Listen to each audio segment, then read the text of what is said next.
welcome you all with my love and blessings. All the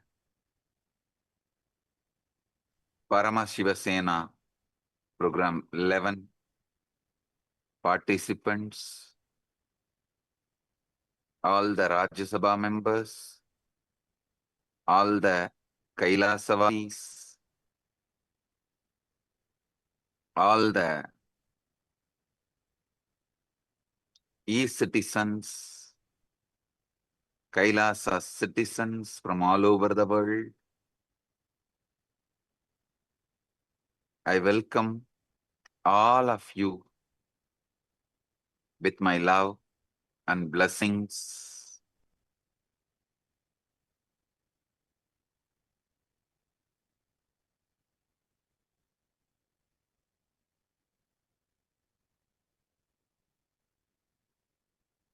As the ultimate manifestation of the ultimate Paramashiva,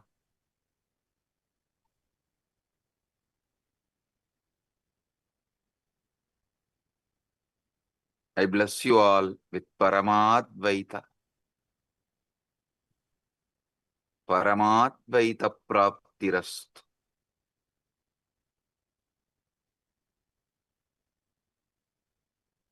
Now, what I am going to reveal is not just information or some philosophy. It's a straight truth and initiation. Listen.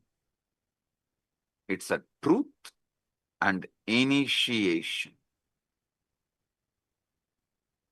Whatever I'm revealing now is not some metaphysical truths, metaphysical ideas, philosophy. It is straight initiation and truth.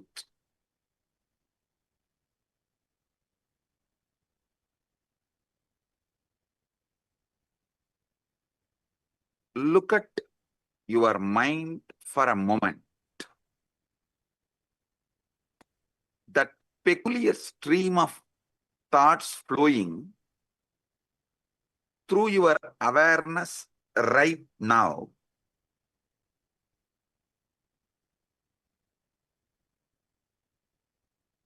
The commentary that never stops, that goes on judging you, judging others, judging everything.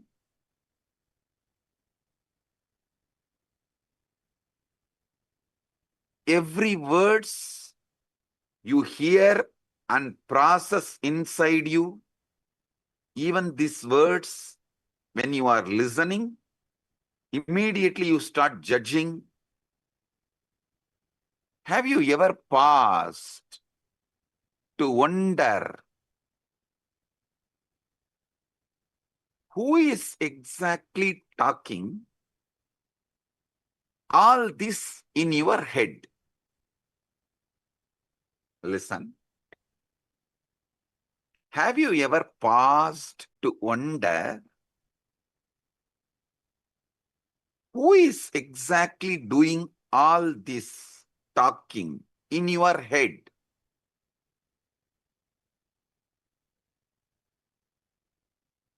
Almost every one of us pass our entire lives listening to this internal monologue without ever questioning its source.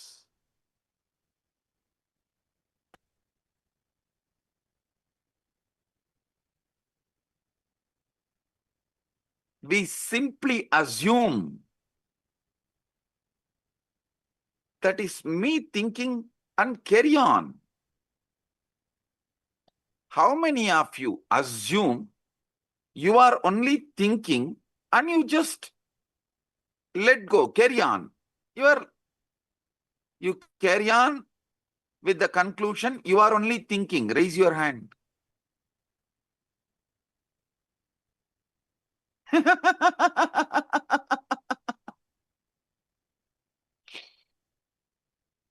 Come on. Is it really you? Are you creating these thoughts? Or are they simply arising in you like clouds swarming in the sky? Come on.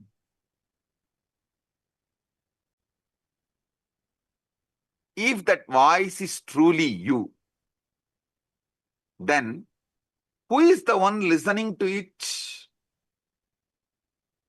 Who is aware of these thoughts? Is it not that awareness is also you?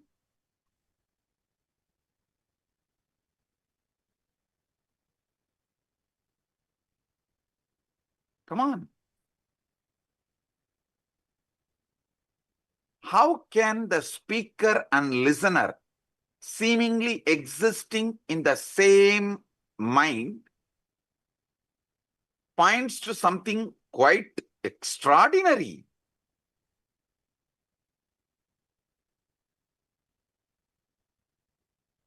About the nature of the consciousness.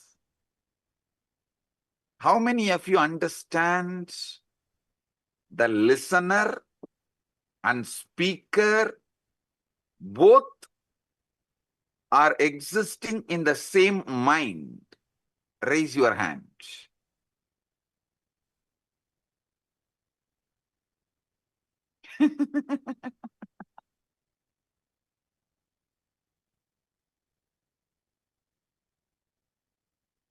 Now,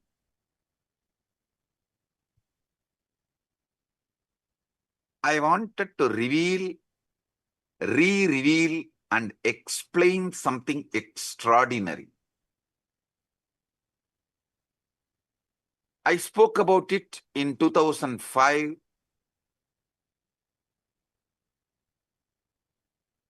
the Guaranteed Enlightenment satsang on Ashtavakra Gita in Bangalore. Now I'm going to reveal it in a different level, I should say, as an ultimate level.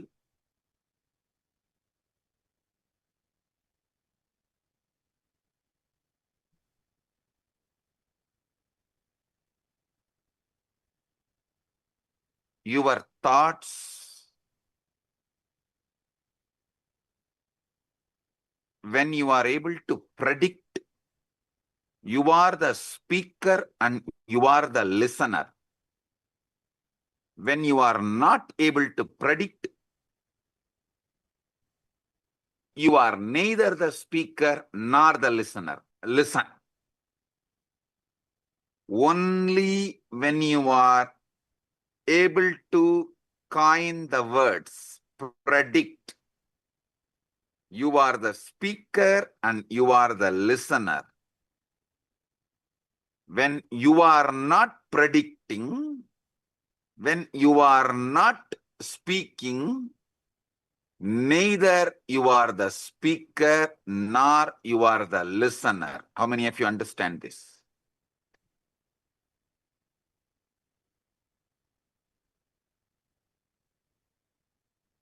You can't answer and take it for granted. You are only thinking. No.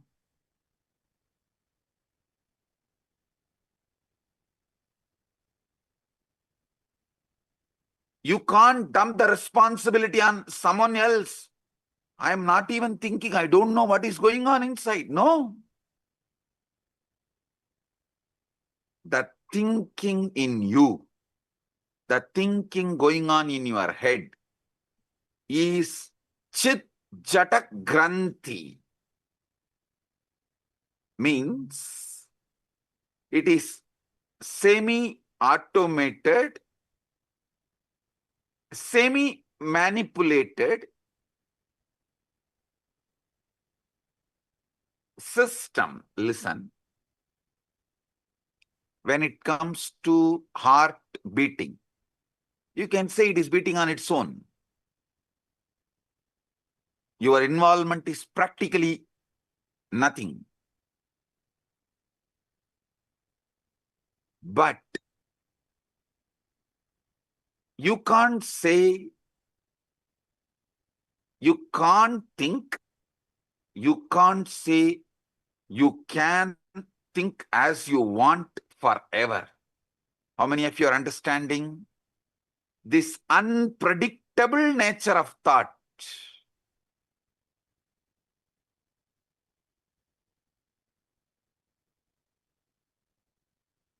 As you are listening to these truths, there is a voice in your head that is following along. Perhaps it is repeating what I am saying. Perhaps it is commenting on it. Perhaps it is agreeing with it or opposing it, or partially agreeing with it, partially opposing it. Here is a very peculiar thing. If you pay very close to attention to the voice going on inside, you will rather notice something very odd. You cannot predict with certainty what your voice is going to say next. If you decide to stop and utter the words as you want in your head, listen also your words. So either your speaker and listener simultaneously exist, or speaker and listener both absent, the some speaking is going on. How many of you understand it?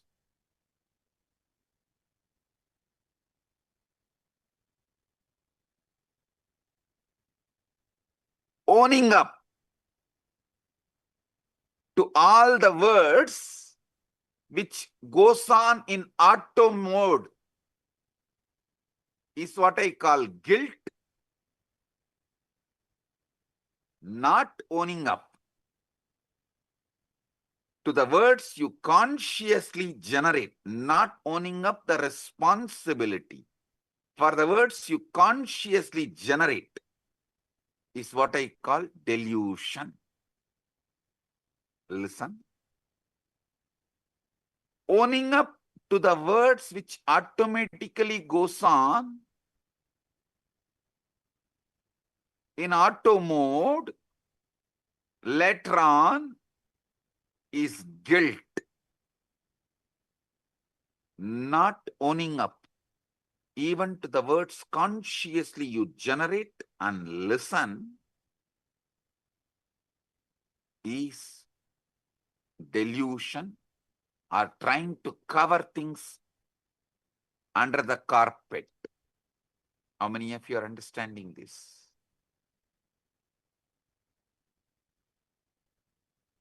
You cannot predict with certainty what your inner voice is going to say next. That doesn't mean you can't control it.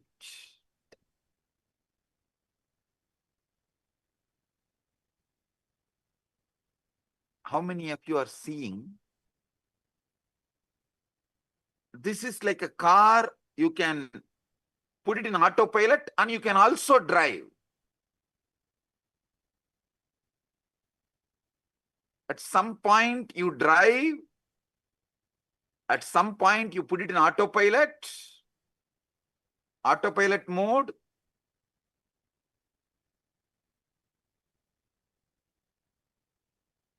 But unfortunately, even what goes on in the autopilot mode, you take the responsibility, you feel responsible for it. Automatically you feel you are only talking. How many of you understand it?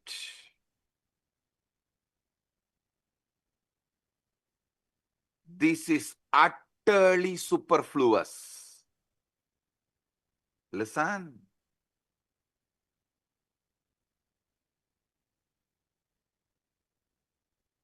Non-recognizing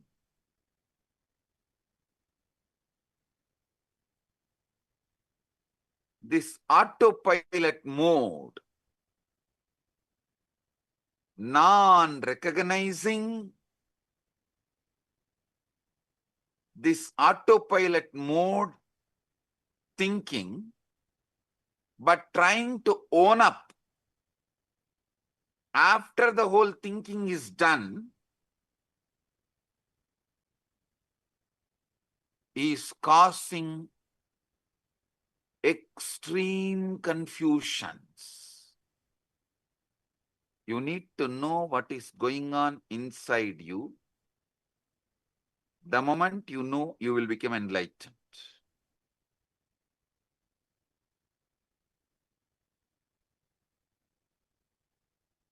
Am I doing the thinking, or is thinking happening to me?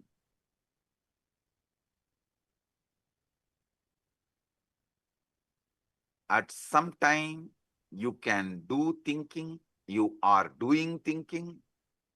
At some time, it is happening to you. How many of you understand this? Raise your hand. Now listen.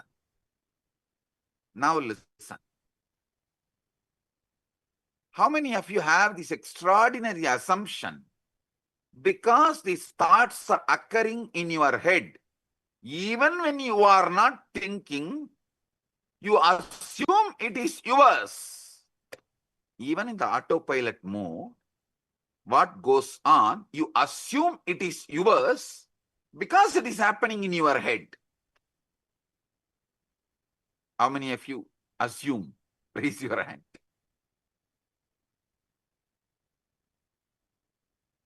Yes. Drop the hands. Listen.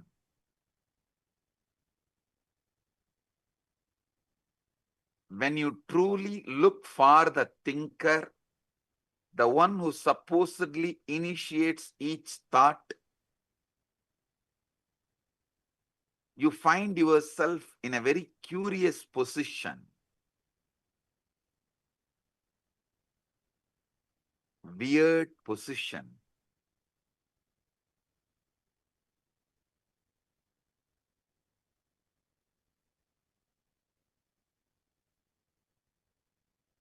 When you consciously think, yes, everything is great, right? But when it is going on in auto mode and you try to find who is thinking, suddenly the auto mode stops. How many of you have discovered whenever you become aware and find out who is thinking, the auto mode stops? Great. Great.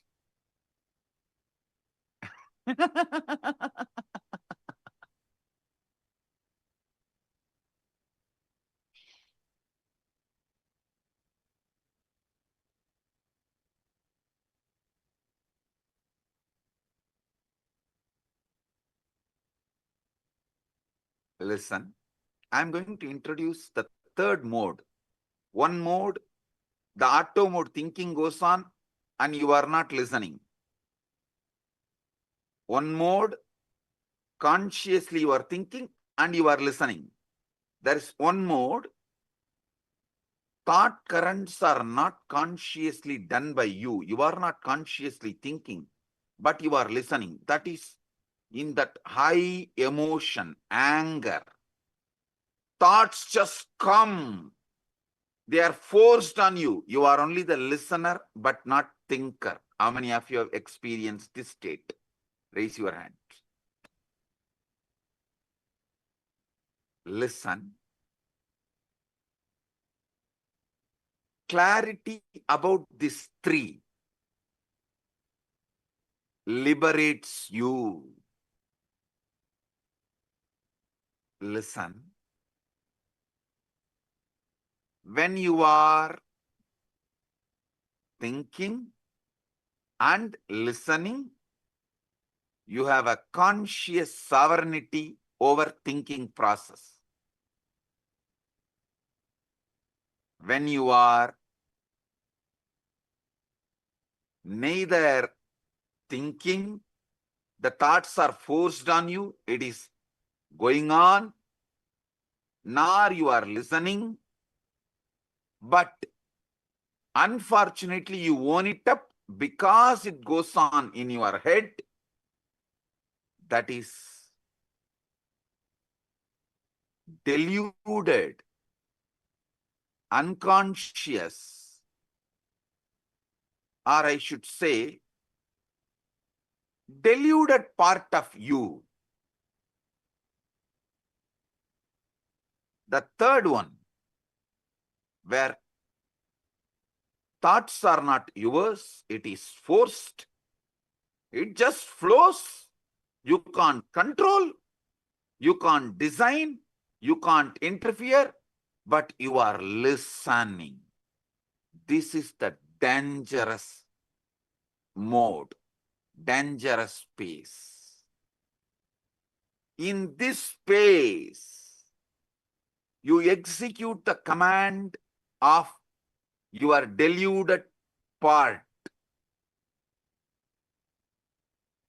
See, when you are neither talking nor listening, both are in auto mode, you only own it up as yours and feel guilty. That is not that dangerous. But when the words seep in from the delusion into your listening, but you can't control the words, that is the dangerous part of you. That is responsible for all sufferings.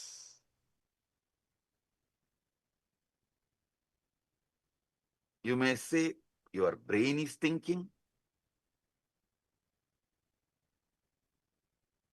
but you should know, your heart beating, lungs breathing are completely out of your hands. At least not immediately. If you do specific acts, you can interfere even in that. If you run, you can alter your breathing, your pulse rate, all that is different. But normally, that is why you don't say, I am beating my heart or I am breathing my lungs. No.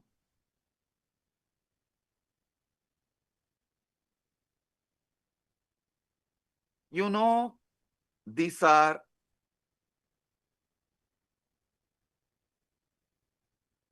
the processes happening in you largely autonomously. But when the thinking is happening autonomously, you own up, and when those thinking is forced on your listening, you execute thinking it is yours. How many of you understand? You are executing somebody else's command continuously and repenting by mistaking that command is yours. Raise your hand. Now, this is very important understanding you need to have.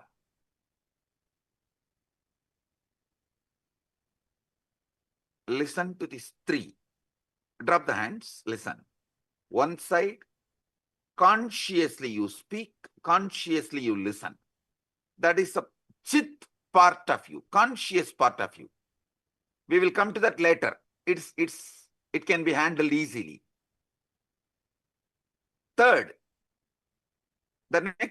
Second, the jata part.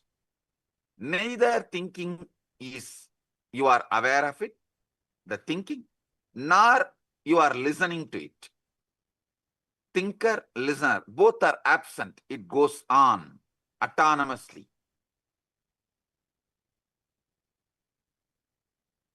The third, dangerous.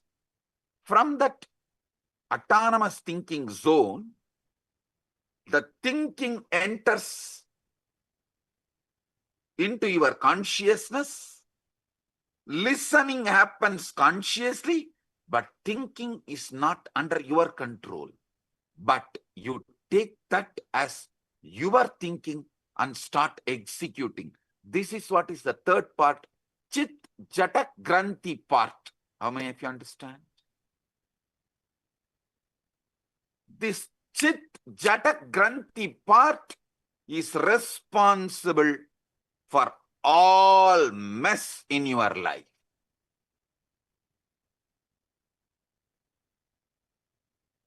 When you are taken over by anger, lust, greed, pain, insecurity, violence,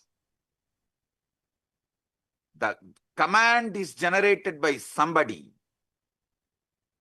You are only listening, but you strongly believe you are generating that command and executing it, even putting your life at stake, running behind it. How many of you are getting?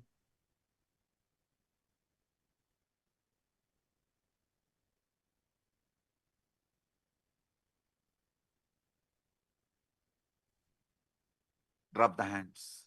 The inner voice, you are only able to listen, but does not have power over, is not you, which you are not able to think. That is what I call ego.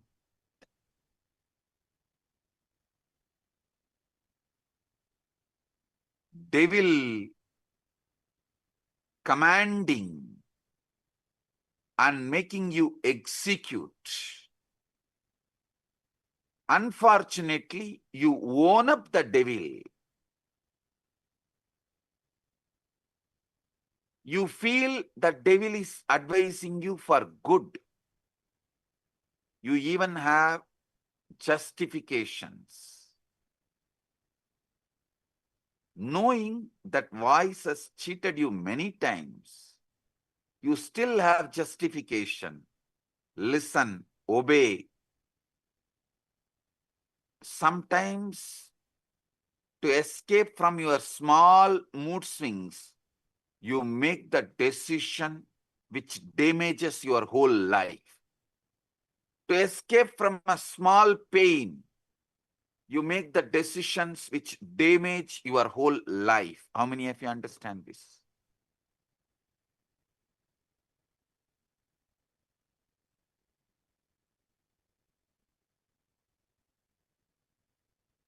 Relax.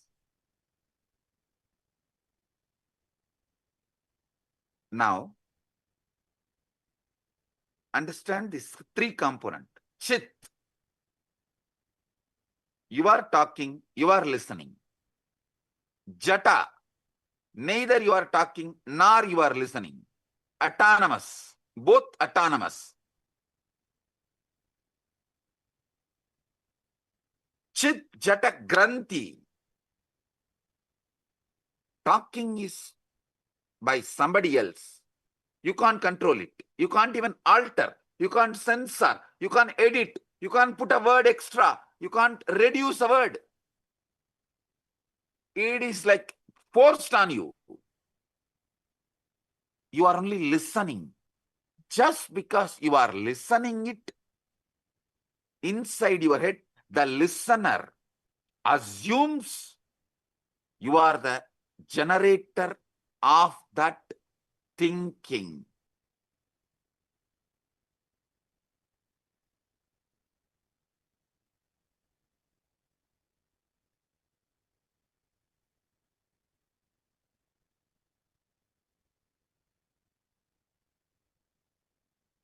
Chit, Jata, chit-chata granthi.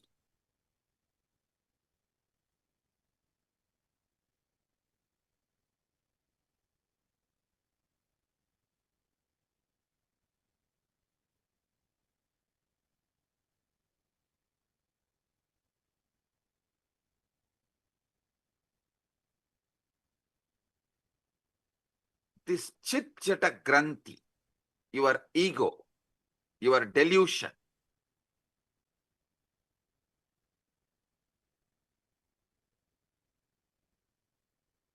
this part becomes more and more dangerous, destructive, when you allow more of your life getting occupied by somebody generating the command you don't know, you don't have a control over, but just because you are listening, you are owning it up and feeling it is your command and executing. This component is responsible for all those criminals who are sitting in jails. Nobody is interested in going to jail. Nobody is interested in doing something wrong.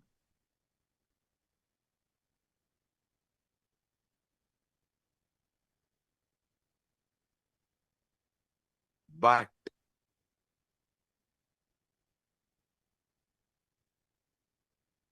the command is generated by somebody, but because constantly you are listening, you own it up and get into the delusion. You are only talking, it must be your voice, and you start executing. Listen. Don't think. This chit-chata granthi puts someone only in the external prison. This is internal prison. All of you are also in a way, kind of a prison, which is just this chit-chata granthi, and the decisions you made because of this chit-chata granthi, the securities you built around you, which has become many times a prison, the life you built around you, which has become many times prison, many things you built around you, which has become many times prison, is owning up to the voice just because you listen to it, because it is from your head, you think it is yours, you really feel it is yours, but actually you don't know.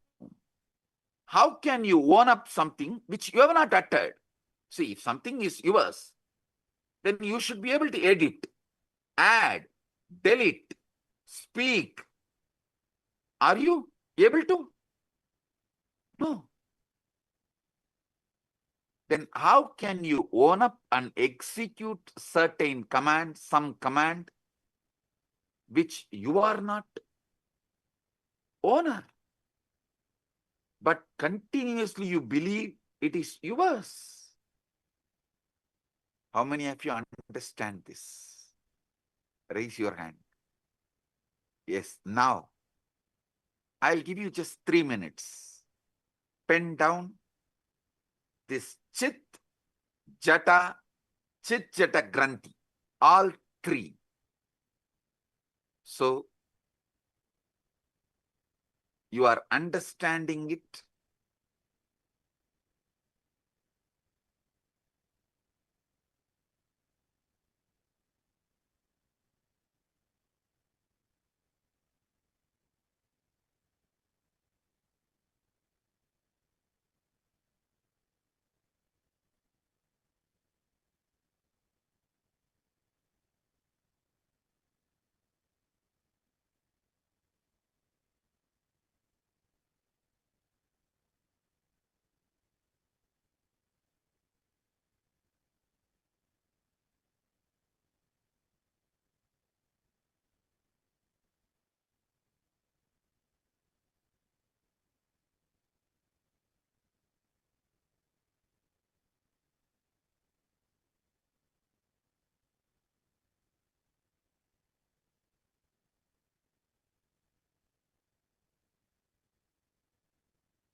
Just 3 minutes. Pen down. Because I am interested in you, understanding you. This knowledge will enlighten you. It will give you sudden enlightenment.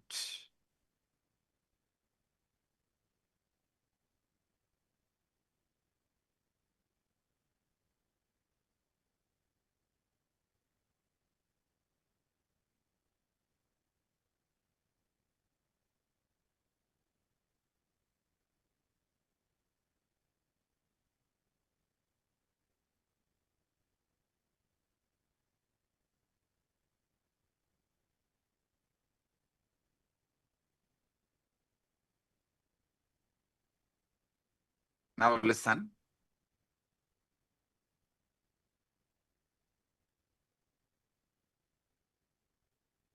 The chit part of you, the voice you can generate, you are listening. That part of you is called buddhi. The voice neither you generate nor you listen.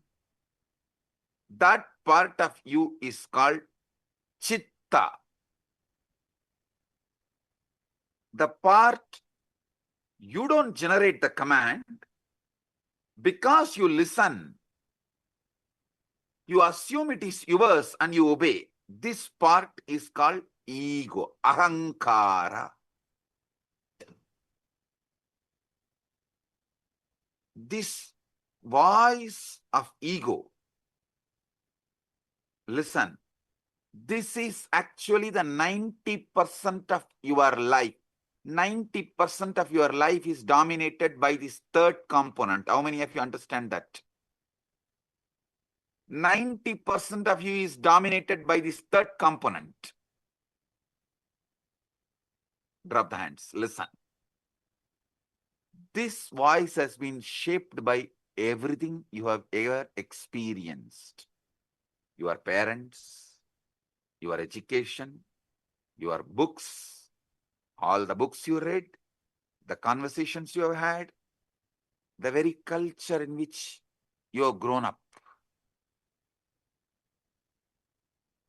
When this voice speaks of I, of me, of myself, what is it really referring to? See, when the chit-chatakrandi, the ego, when this voice is delivering command, it uses the word I, of me, of myself. What is it really referring to? I tell you one small example. It is the politician talking, I am making this decision for all of us. Please, all of you, execute. Do you have a say in the decision?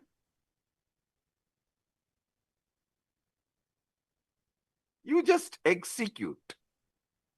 And you are convinced you made the decision because you voted 4 years before or 5 years before.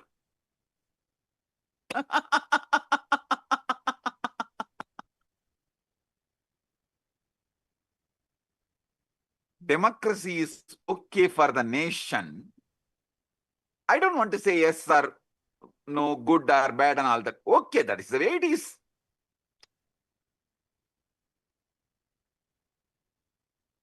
But blind way of living is not right for yourself.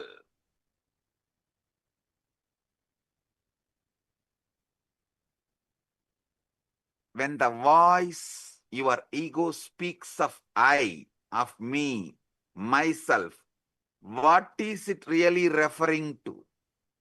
Is it referring to the true you or merely a character it has been rehearsing all your life?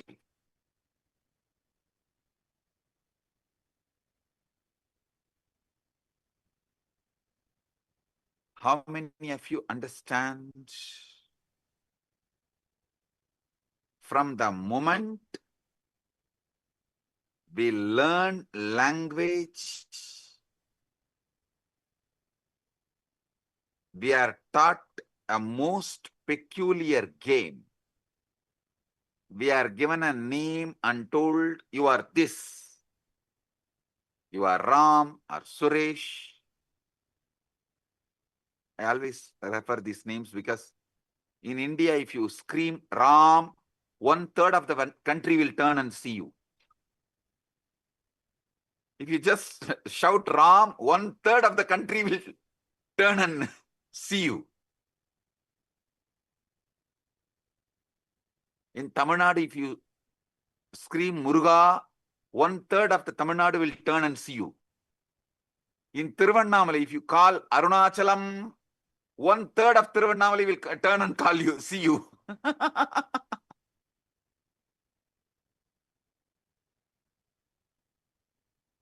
In Tiruvarur, if you call Tyagaraja, 1/3 of Tiruvarur will turn and see you.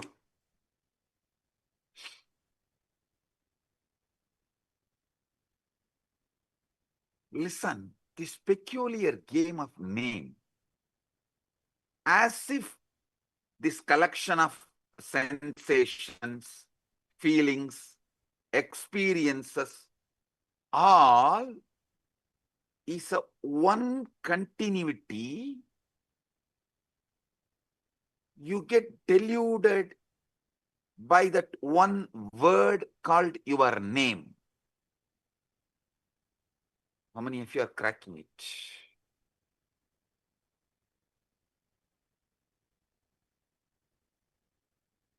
Because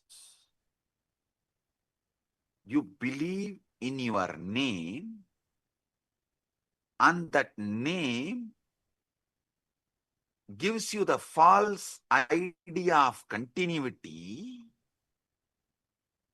and because you believe in that false continuity, all that goes on inside you, you own it up and go to the extreme of executing it, even sacrificing your life many times. Your joy, love, you are ready to go through so much pain and you are doing it. How many of you understand this whole drama?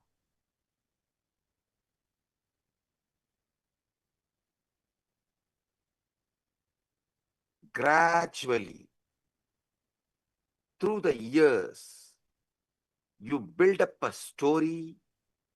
I was born on such and such a date.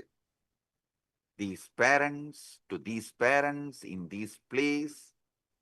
The voice in your head becomes the narrator of the story, constantly upgrading your biography, constantly telling you who you are. On and on it goes, weaving this fictional character. You take it as yourself. How many of you understand? This is the way the development of the ego, personality is done in you. I give you a few more minutes, 1 or 2 minutes, just jot down how your personality, ego is created. Pen down.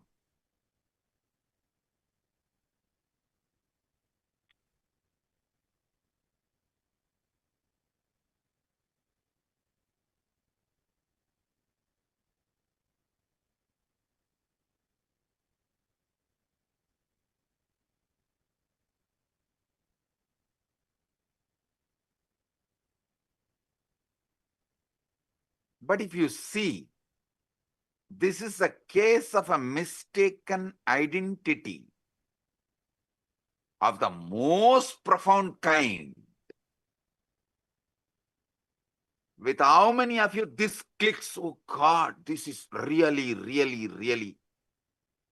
most profound mistaken identity.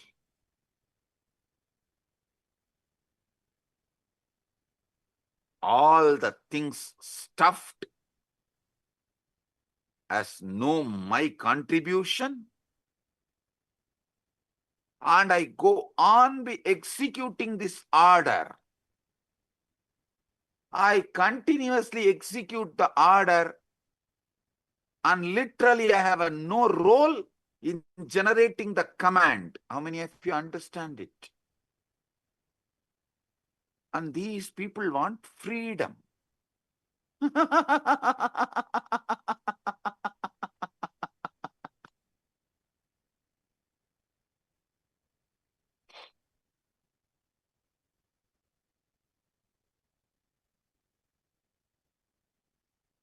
How many of you are right now seeing your ego is mistaken identity of the most profound kind?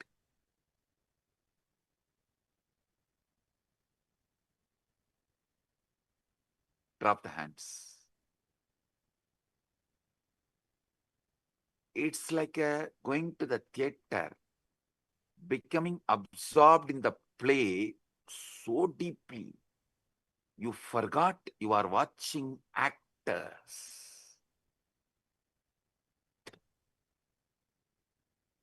Actually, your case is worse than that, because the play has been going on so long, your entire life, that you have utterly forgotten. It's a mistaken identity of the most profound kind is performing this whole thing.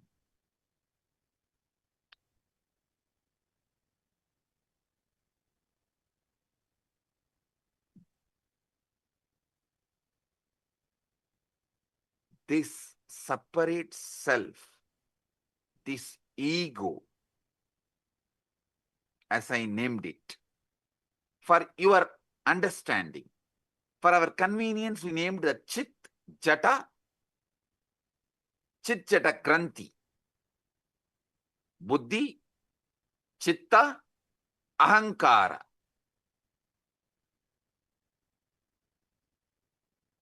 This separate self, this Ahamkara, ego,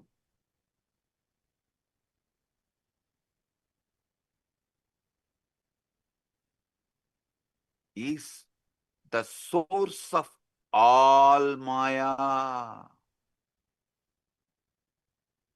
all illusion, all delusion, and it is not actually an entity at all.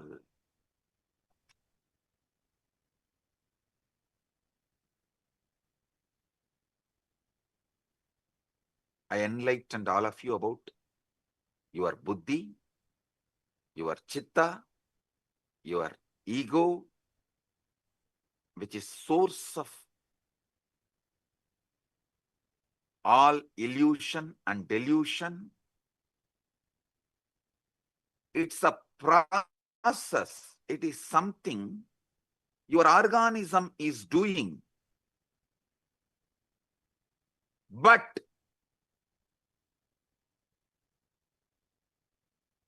not something your organism is.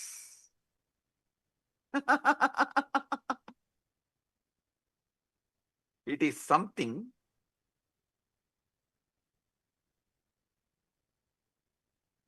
you believe your being is doing, but not what your being is.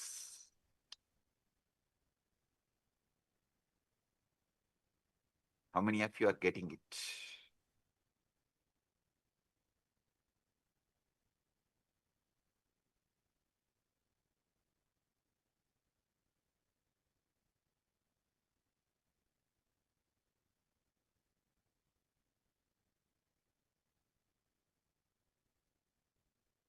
When you say, I think or I feel.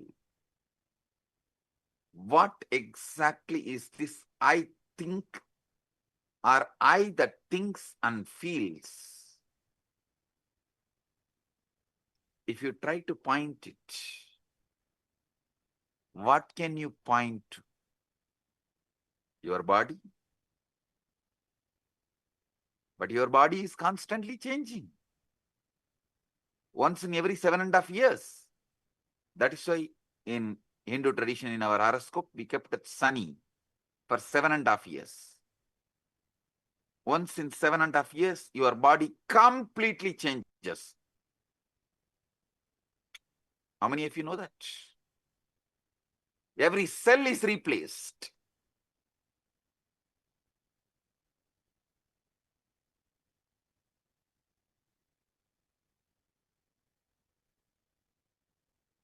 Your memories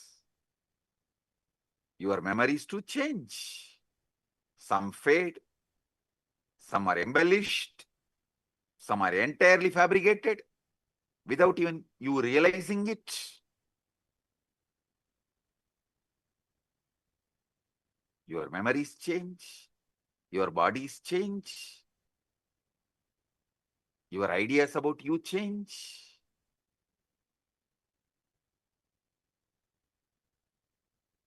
Your name gives you the delusion of continuity, stops you experiencing eternity. The delusion of continuity stops you experiencing eternity. Note down this word. This is the most powerful cognition.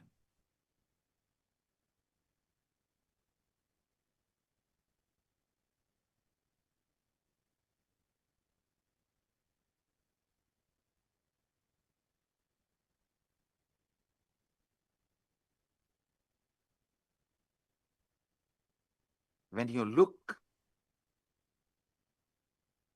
for your true self, it's like you trying to catch your own shadow. The closer you get, the more it recedes.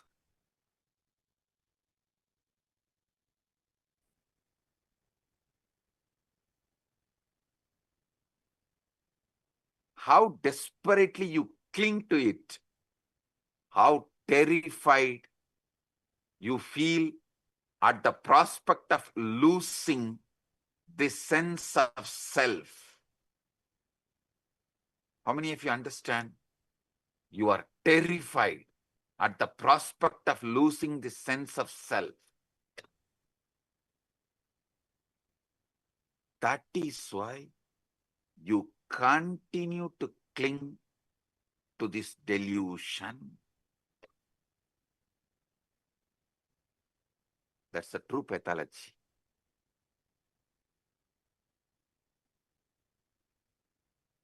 See, the separate self is a useful social convention, like a money, everything, how the idea of time is useful. Socially, it is useful. Money is socially useful.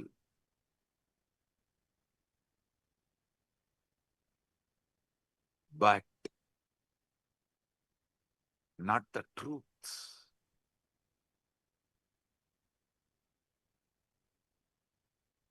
The separate self, ego, socially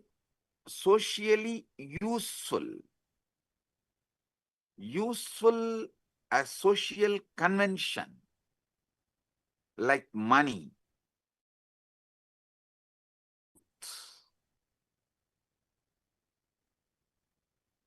We all agree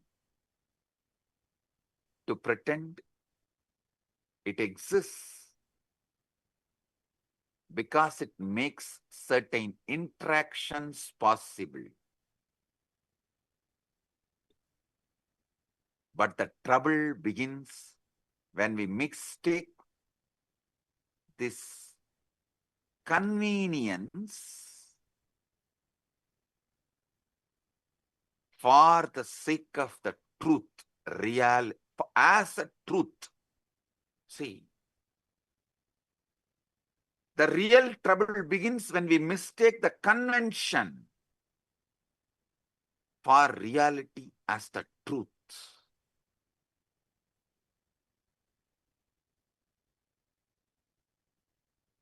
There's a most peculiar paradox at the center of this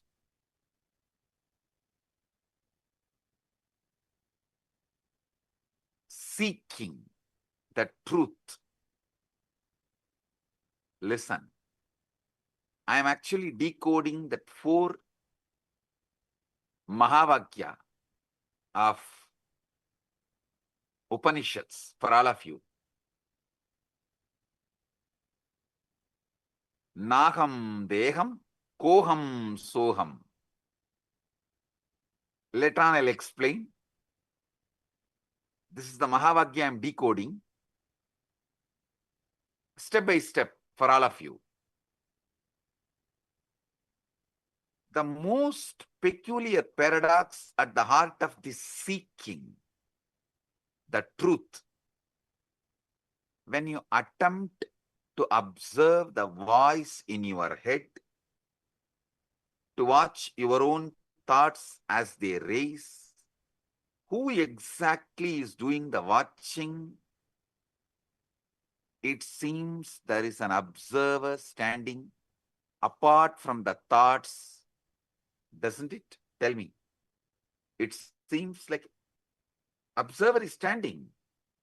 That is why you are able to seek, watch.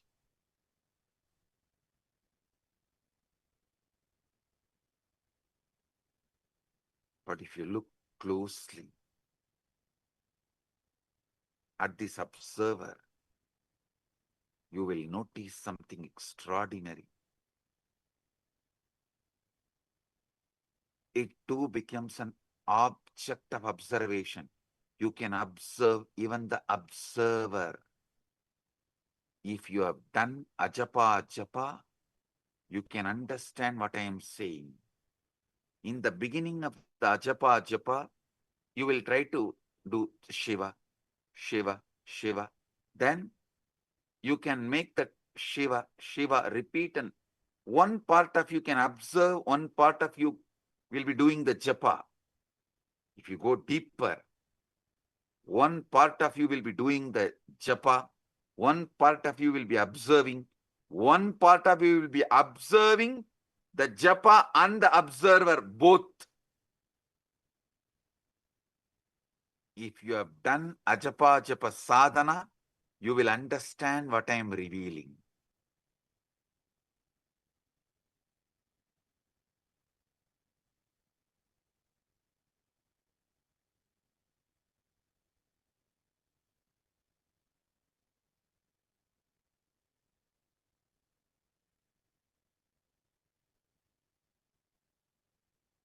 Even the observer becomes an object of observation.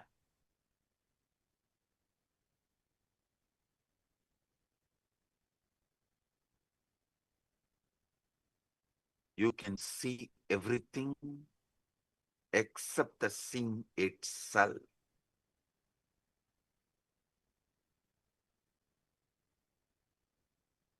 In Upanishads, we have a beautiful verse. Sarva Sakshi Bhutam. Gita again. This word, Sarva Sakshi Bhutam.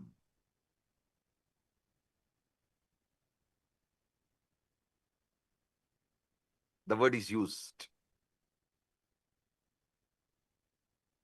Sakshi.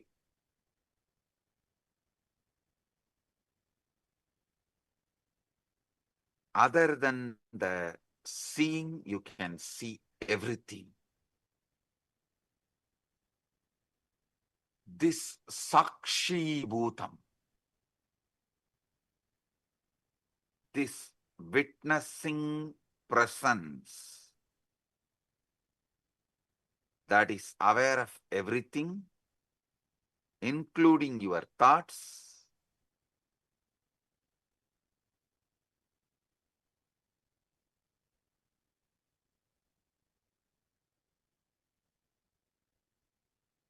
the pure subject which can never become an object. How many of you understand this truth?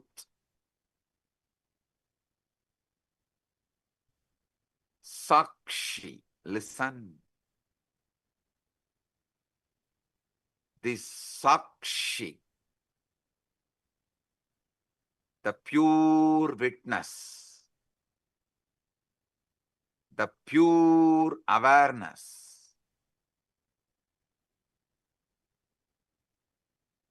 we have been conditioned to believe. Listen.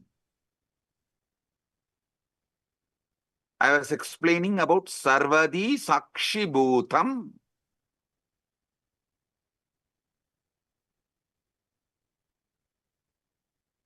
In everything, that pure Sakshi. In the West, we have been conditioned to believe that consciousness is something the brain produces. Like how the liver produces bile.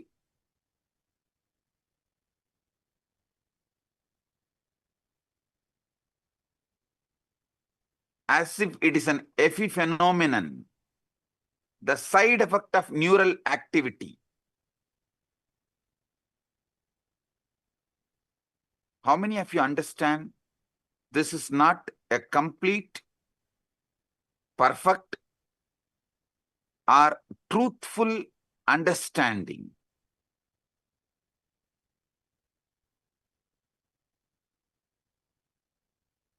See, this is like the screen on which you are watching the movie is producing the movie. If someone tells that screen on which you are watching the movie is only producing the movie, how foolish it is. Same way,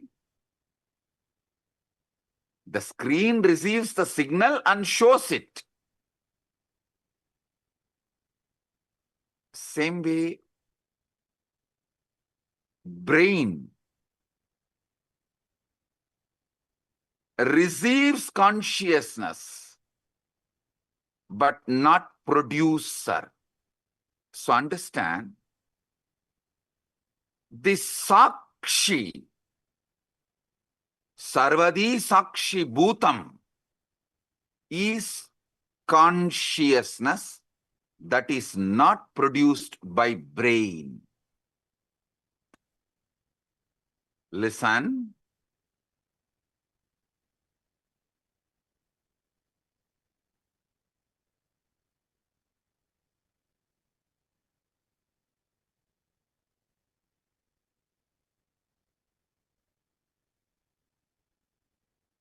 All Vedanta Sampradaya,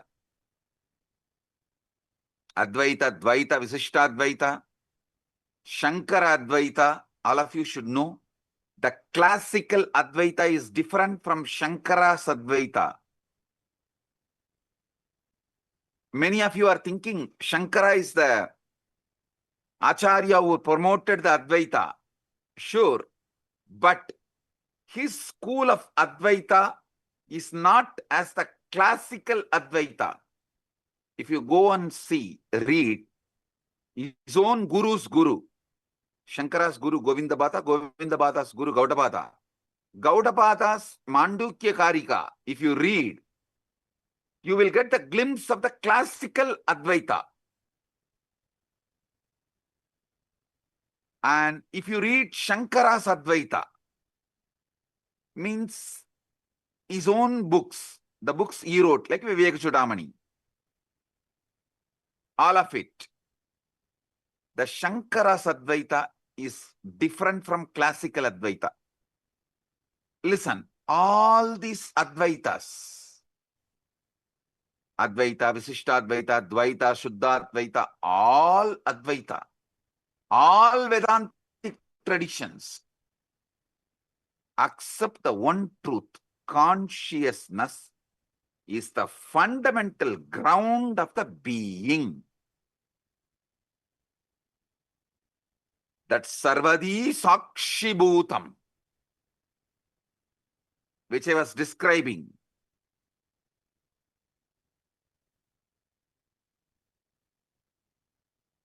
is the consciousness which is ground of all being.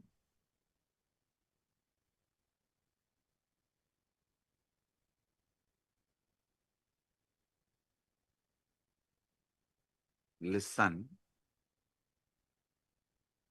if you want health, you need to get involved with your body and do yoga. If you want enlightenment, you need to get involved with your inner space, consciousness, and see what is going on and awaken yourself. What?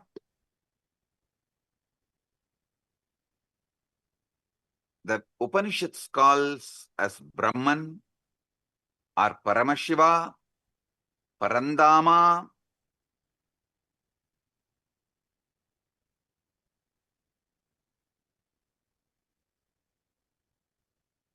That is the Sarvadi Sakshibhutam. When that mirrors in individual being, we call it Atma.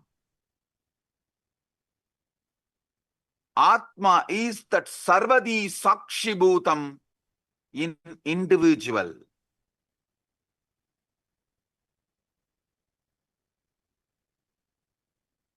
Consciousness without commentary is what I call Sarvadi Sakshibhutam.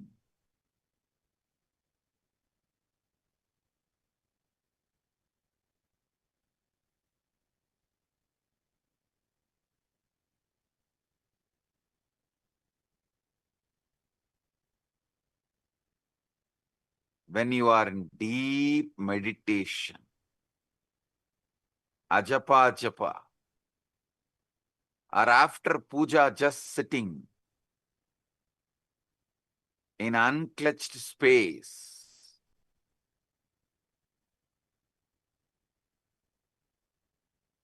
in that pure silence, Sarvadi Sakshibhutam comes out, removing all the veils,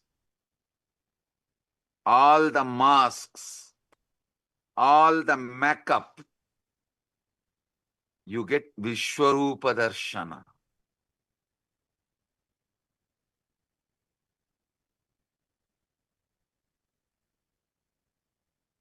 You become vivid, real. The commentary inside you stops. But that Sarvadi Sakshibhuta remains. How many of you experienced it at least once? Raise your hand. During initiation or unclutching. That's all. Listen. Listen.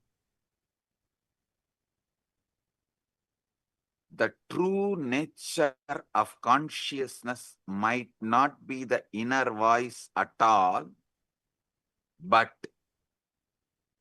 the Sarvadi Sakshibhutam, in which these voices come and go. They all come and go.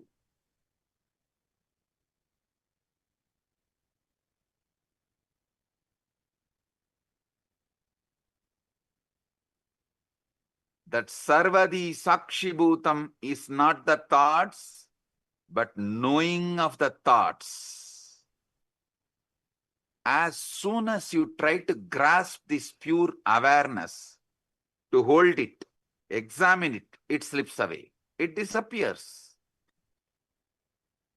Like you try to hold the river in your hand, in your palms, it disappears. It slips away. The very act of trying to observe it turns it into an object which it can never be. So you can only be the observer who observes the observer.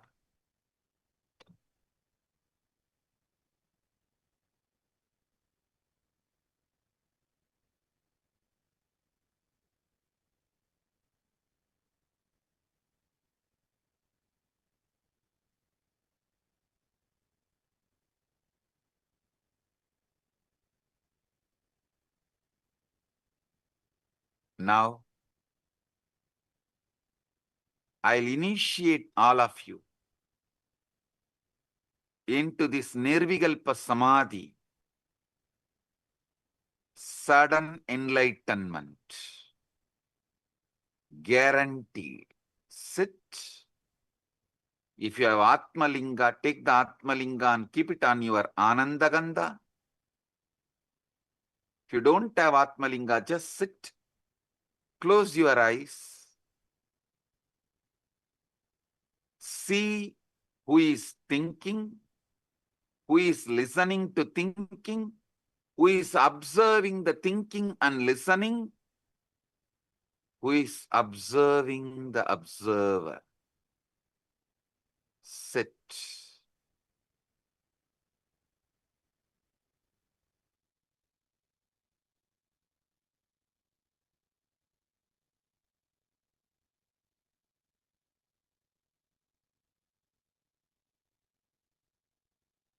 Sarvadi Sakshibhutam.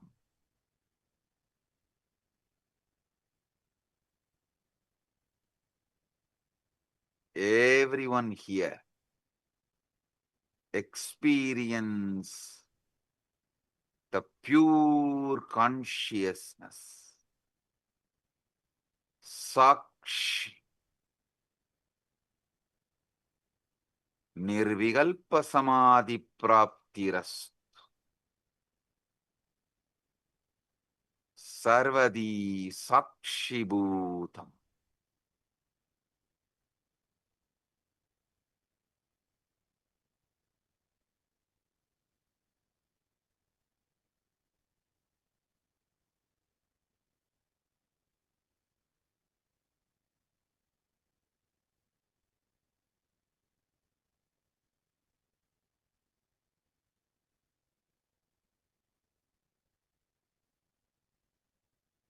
Chadegam Manaso Javiyo Nainaddevo Apnuvan Purvamarshat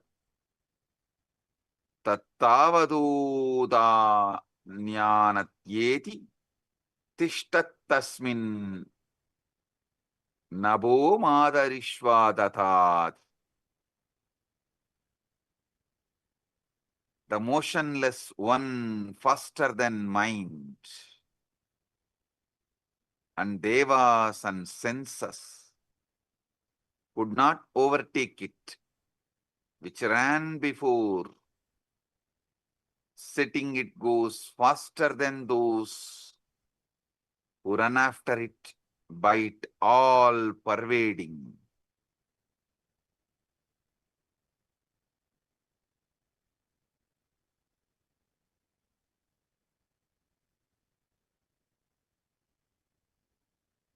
This is the all pervading, deeper than the air that supports the all living beings. Nirvikalpa Samadhi Praptirastu.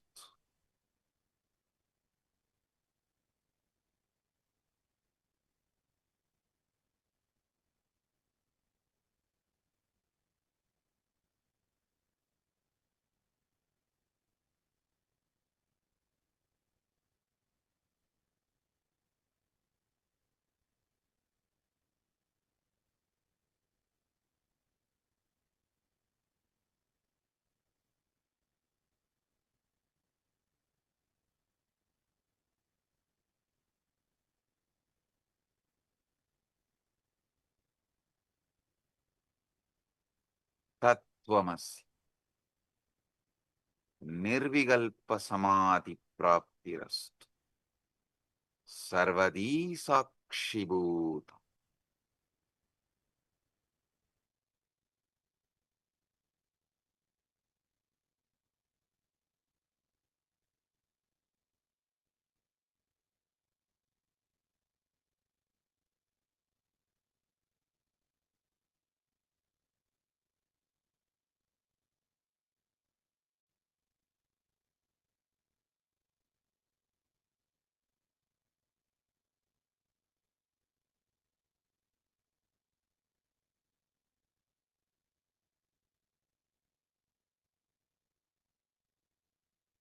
Om.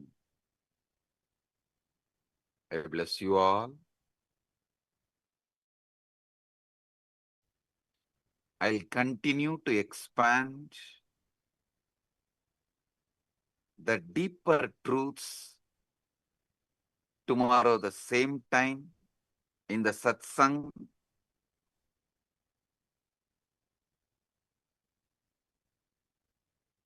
Again tomorrow same time, 7 o'clock, 7 p.m. EST. We'll have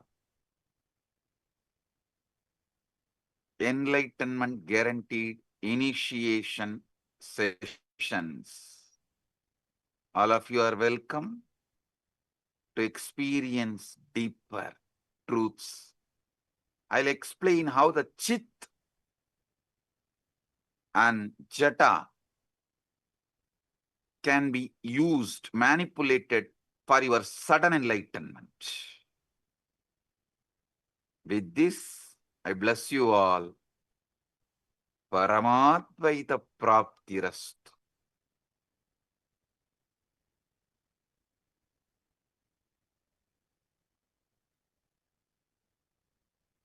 Blessings.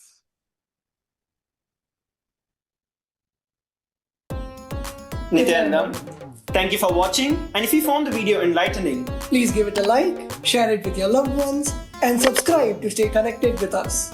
don't forget to click the bell icon to receive the notifications.